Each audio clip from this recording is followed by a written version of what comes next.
Girl, ang ganda ng lipstick niya. Kaya itry natin itong Focallure Blur Matte na lip liner and lipstick all-in-one. Buksan na natin ito. By the way, ang shades pala na binili ko is NU02. Yan, ito yung ay, bongga. Yan, ito siya, girls. Yan. Ay, ganyan lang siya kahaba, girl. Ganyan lang siya kahaba. Sana may ibalik ko siya. Oh, naibabalik naman. Pero parang maliit lang yung lip liner niya. Compare mo din sa iba. Tapos sa kabilang end naman, ito siya. Yan. Yan. Ito ready siya. Parang deep brown, parang gano'n. Yan. So, i-try na natin. No?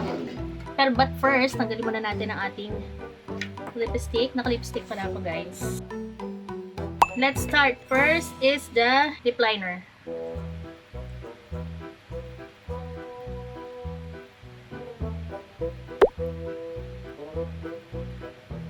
Parang kulay lang ng labi ko to dati. Mag-overline tayo ng lips ng konti, ng bahagya. Yung uso ngayon. So, yan. Lagay tayo ng pakpak sa ating labi. Yan. Hintayin natin ang kulay yan. Tapos, buka natin yun ng bahagya. No? Hindi tayo mag-overline sa mabila. Nalas. Yan. Pababa. Parang wala naman nangyari. What? Yan. Okay na ba? Okay. So, tayo naman ay mag-lipstick na ngayon. Oops! By the way, guys, ito pala yung kulay ng lip liner. Yan. Yun. Sa lipstick ito. Yan. Ito. Medyo may pagka-pinkish nude. Ganyan. So, tingnan natin.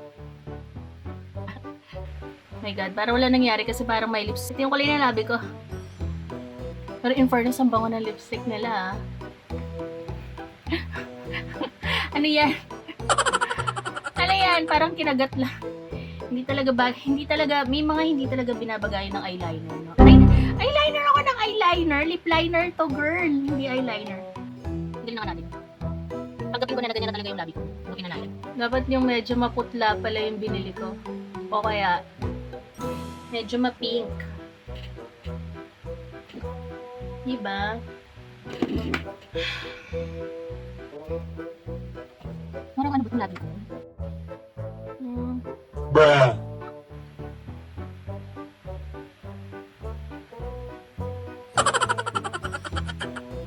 Parang wala nangyari.